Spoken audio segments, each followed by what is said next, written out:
Welcome to Good God, conversations that matter about faith and public life. I am your host, George Mason, and I am so happy to welcome back to the program Jen Hatmaker, who is an author, a Christian leader, a speaker, and a great free spirit who is nice. fierce, free, and full of fire. That's the title of her new book. And go buy it and read it and give it to your friends and all of that, because you too may become more your glorious you if you do. So thanks for having me on. That's nice. What a nice thing to say. You're so welcome. Well, thanks for all that you do, Jen. And we got started talking at the end of the last episode about all these ways that we have experienced privilege and why that gets in the way of spiritual growth and of the transformation of society so that it would become more like the dream of God for the world. And it just seems to be a stopper because those of us who have power and privilege, whether it be because you are male, white, rich, straight, whatever the case may be, these things just get in the way of being able to see everyone as actually fully human and equal before God, and creating a more equitable and just society. So I want to hone in on something, because obviously you have a tremendous ministry contribution to women. This is sort of your sweet spot, and I don't want to say in any way that you're limited in that, because I've learned from you as well, and respect who you are and what you do. But let's talk about that pernicious continuing problem of patriarchy in the church. So I was reading the book Sapiens by Yuval Harari, and he was talking about all the ways that in evolutionary time in the history of human beings, people have been able to figure out how to transcend certain things because we understand where they came from. He said, we can't really figure out where patriarchy came from, though. It would be easy to say, well, it's rooted in Christianity or something. And that's not true, really. It's been a cross-cultural phenomenon. And yet we seem to have used our faith to reinforce it rather than to challenge it.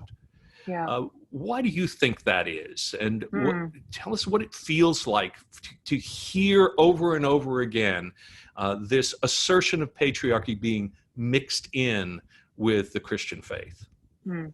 It's an interesting discussion around its origin story. That probably talk about that for hours. Really, there's a lot to consider there. And however, once a system like patriarchy has operated with such precision, century after century after century, it's no longer wet cement. It is in stone, and it's not even that. Just that, it's that every single working system that you and I know and experience have been built on and around patriarchy. So it's not neutral. It's not as if, well, we built this system and over here was this problem of patriarchy. Every single thing, including religion and church and how that was organized, all of our justice systems, obviously, our corporate cultures, it was all wrapped around the preservation of the patriarchy because it was designed by men. And so it's a big mountain. This is no joke. I mean, it is not a side player to the systems that we find ourselves in. And so, when I think about how many women and girls over the history of time have been silenced, and let's just hone it into the church, because that was your question. How many women and girls have had to abandon their extraordinary gifts because they were not permitted to have any spiritual authority? I could howl at the moon. I am so grieved for it. Can you even imagine where we would be today had girls and women been unleashed equally into their gifts and into their calling, had they led the church side by side with the men, had they been preaching from the pulpits to the same degree that the men had they helped formed our structures, had they helped form our biblical thought, our hermeneutics. Can you even imagine where we would be? I cannot even imagine it. And so it's going to be a very long unraveling process to even begin here. And I see there have always been dissenters, both men and women. There have been some incredible instances of men who've been staunch feminists inside the church, against all the rest of the grain. And so I think what matters right now is that what I'm telling women, we utterly cannot wait for a system to overturn itself. It won't ever do it. It will not do it. As you and I talked about in the last episode, it serves the powerful people at the top, and they will not concede their power. They never have, and they never will.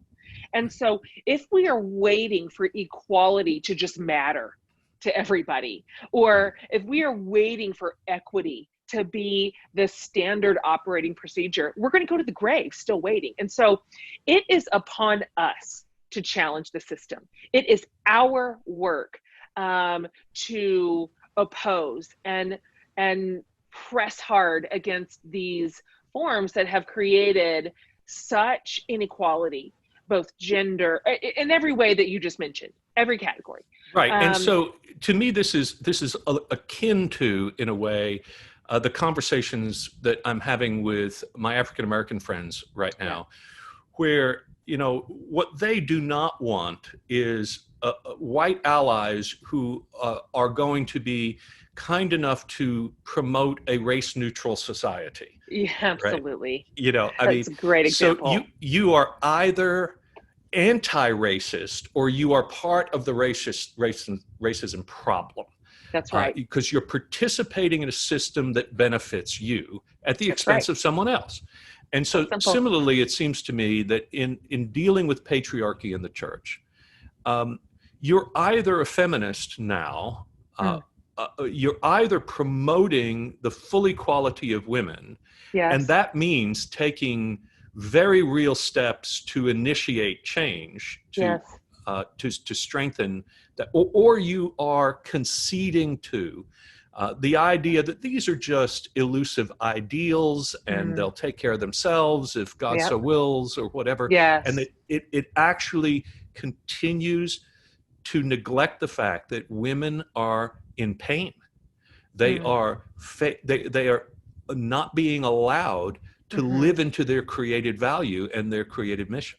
The good news, if there's good news to be had here, is that we are actually in a moment in our very own culture, and American evangelicalism is a beast, but even here, we are in a moment where those faith communities absolutely exist, where men and women are equally valued, where boys and girls are equally raised up in strength. And so, I mean this nicely. This might sound harsh, and I don't mean it to, but the way that I advise people who they feel trapped inside a faith community that is keeping people out. So be that the women, the LGBTQ brothers and sisters in Christ, the people of color, whatever it is, you can leave. You can walk right out the door. There is not a lock on that door. And in fact, the longer we stay inside of those communities, even with a lot of internal tension, I mean, even if we've got a lot of cognitive dissonance with the leadership or with the structures or with the polity, we're still there. And our presence is still validating those systems. And it's a courageous thing to say, I won't even sit here anymore.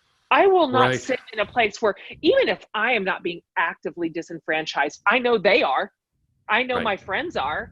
I think we vote with our feet, and we just walk our feet right into the faith communities that value every human person in the room equally. You're telling the story of a dear friend of mine, Lindsay Brule, who is a member of our church now, and she grew up in the Church of Christ. And it was your Moxie Matters tour in Dallas that she went to. She was feeling like she couldn't do it anymore, and partly because of her commitment to equality for LGBTQ persons. Yeah. Even though she was deeply frustrated about her role as a woman in the church, it was her sympathy for her gay friends that made her realize she could stay. But because we helped sponsor your tour in Dallas, she found out about our church. And by the way, she's now it finished her first year of her Master of Divinity program at Perkins School of Theology. So good. It's a beautiful story. But if I were to tell you more about that and speak for her, she's going to be embarrassed that I'm doing so. But the consequences of staying in those environments is that you bear the trauma. That's right. With you all the way. I mean, her story is one that's beautiful, but every once in a while she still has these meltdowns about her experience that she is still dealing with, and this is why it's so important. Not only that people have permission to walk, but let me say it a different way too, and that is people in churches like ours who disagree with this direction, they also have permission to walk. You're right. And 300 of them walked out the door of our church. Right.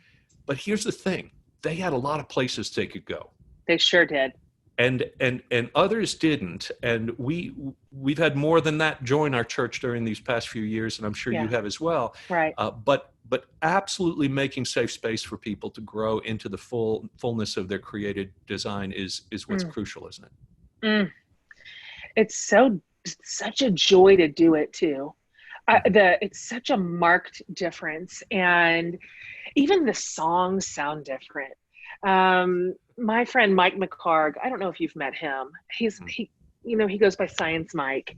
Oh, and he's a part of the Liturgists. Yeah, right. He's on the Liturgist podcast, and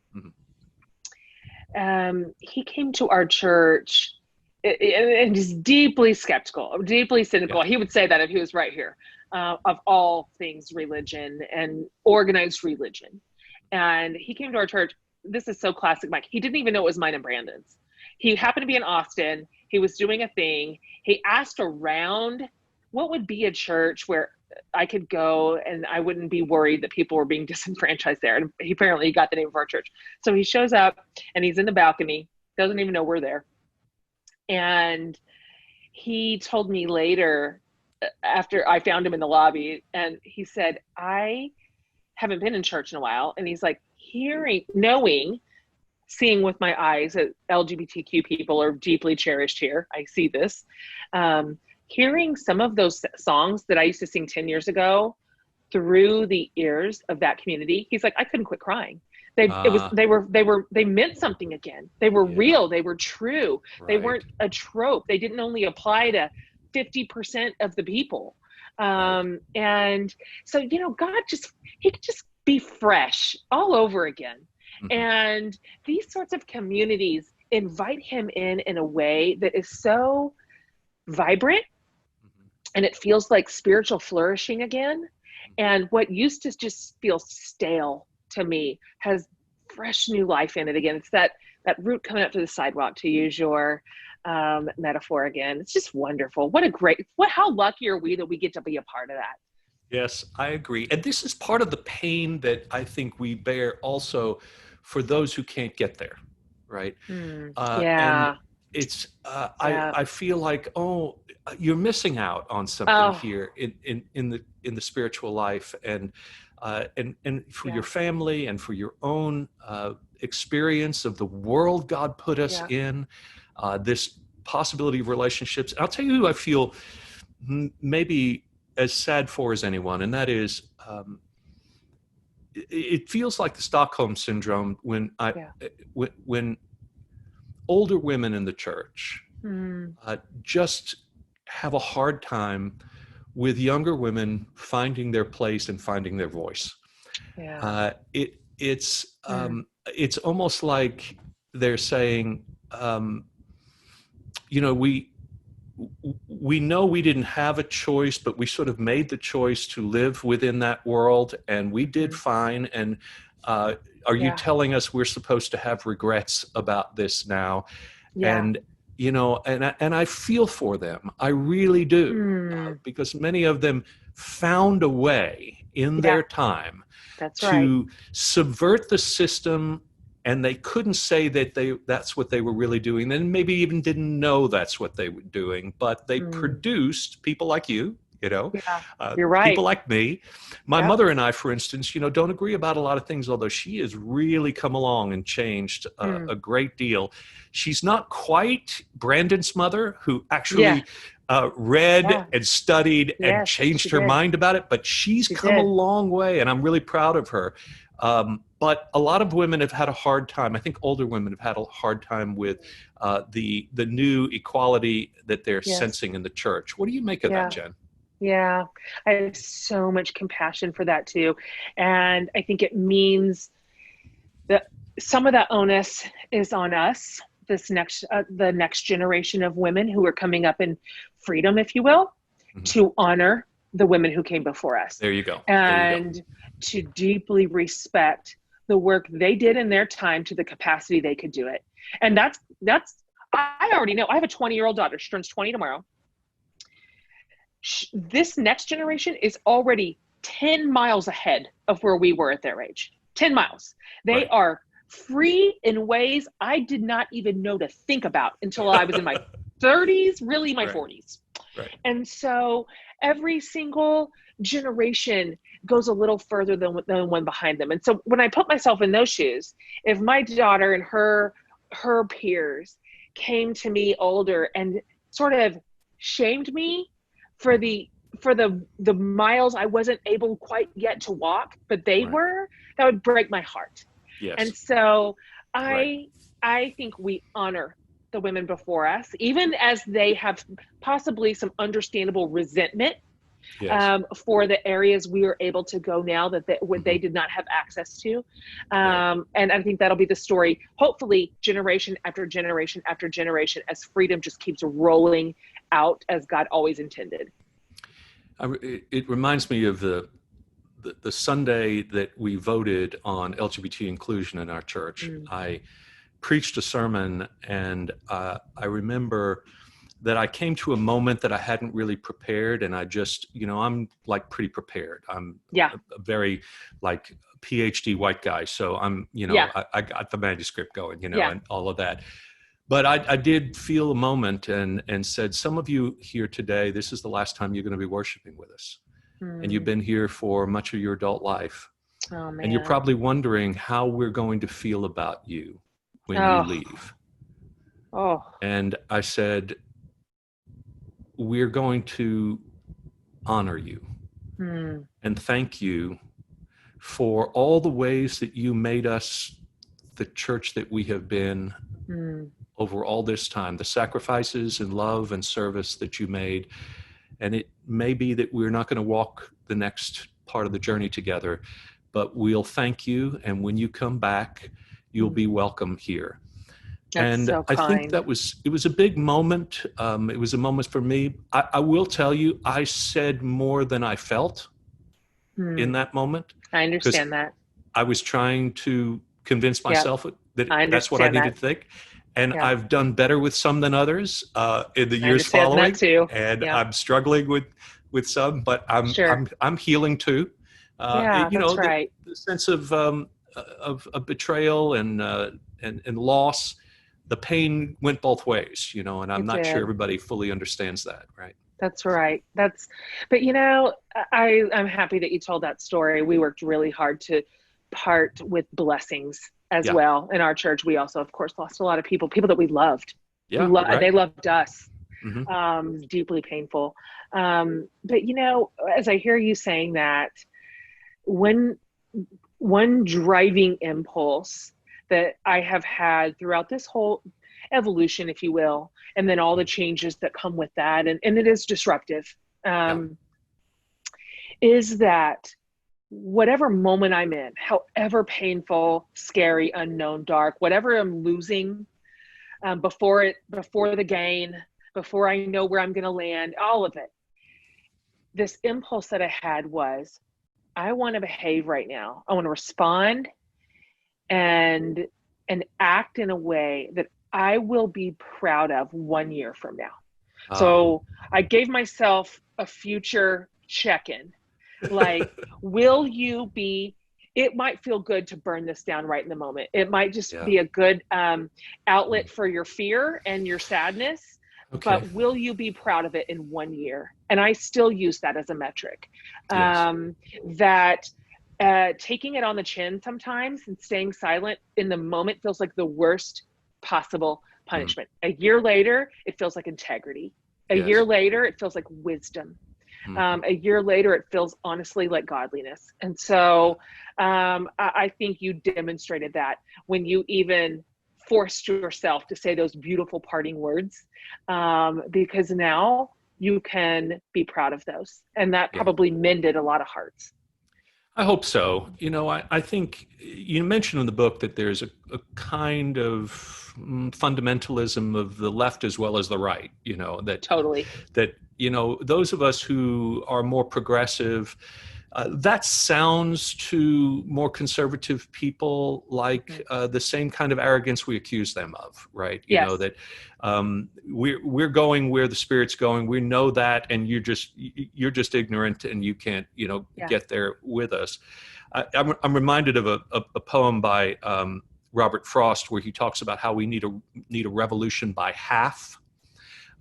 Because most revolutions just actually, you know, chop the heads off of the royals, and then they move into the palace and they become the same, you know. So they just perpetuate systems. It's just who's in there.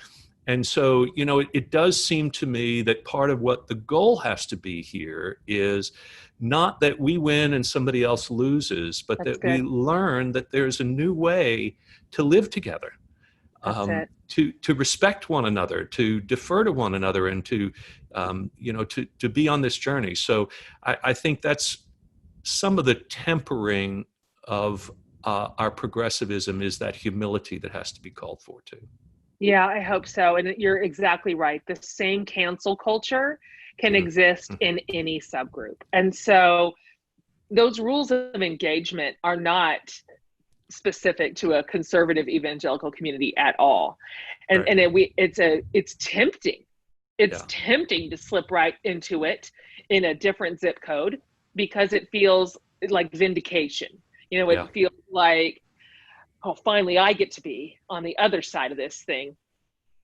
But it's just as harmful, and it's just as unfair. Power works the same in any subculture.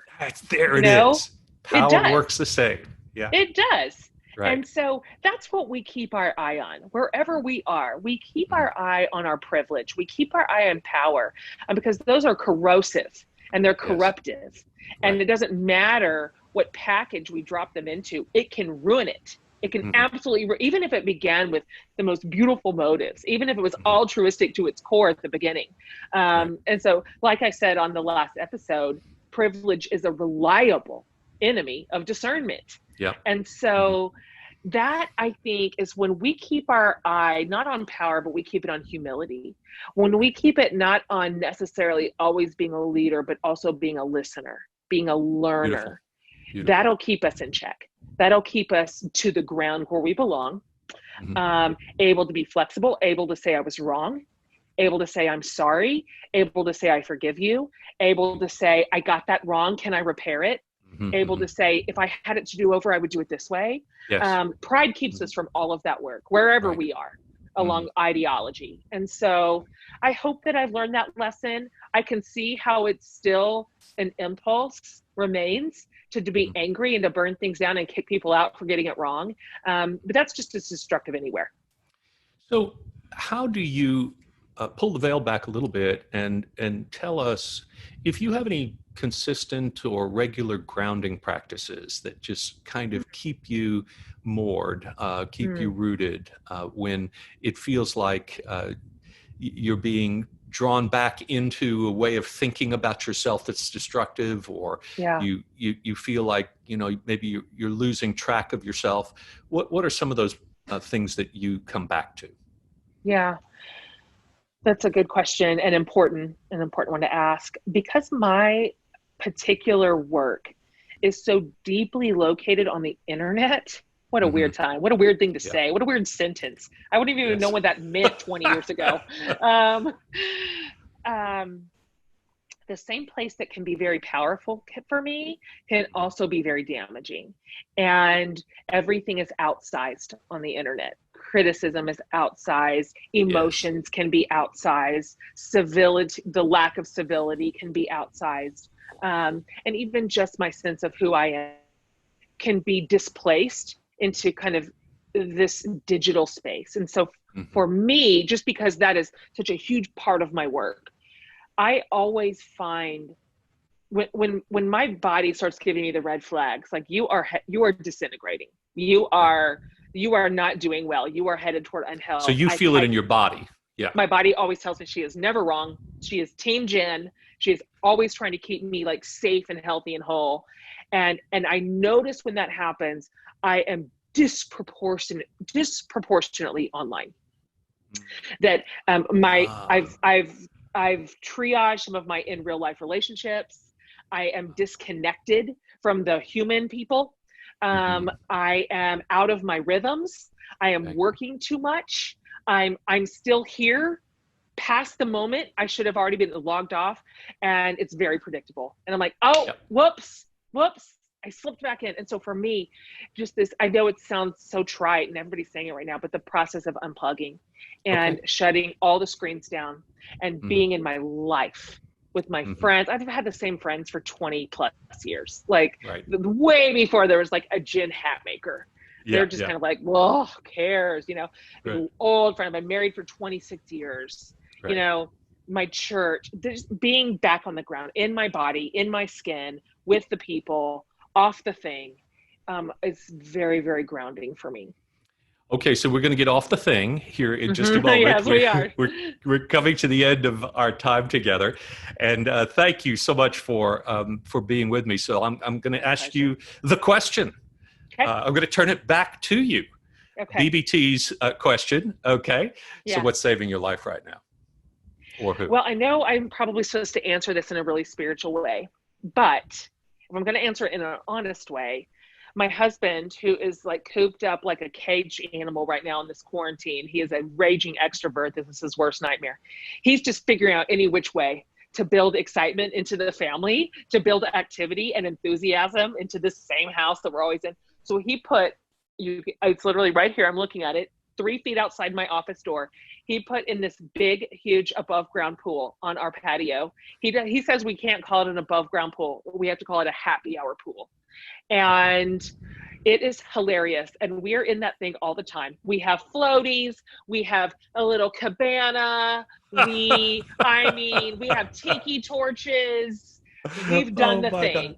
And so Okay. the happy hour pool is saving my life right now. And that is no joke. That- That's awesome. That's terrific. Well, what a beautiful way to finish, and Perfect. very much in your spirit. And we thank you, Jen. Thanks for being a companion on the journey. Same to you. Same to you. Thanks for having me. Terrific. Take care. You too.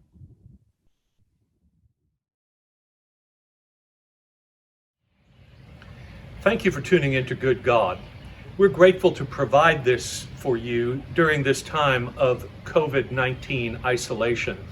And we hope that it is a consolation to you during this time. There have to be lots of ways that we reach each other, and even though we can't be in a studio as we normally are producing these, we're finding the technology using Zoom and communicating it to you through this programming. We hope that you'll find it to be encouraging to you as we make our way through these difficult days.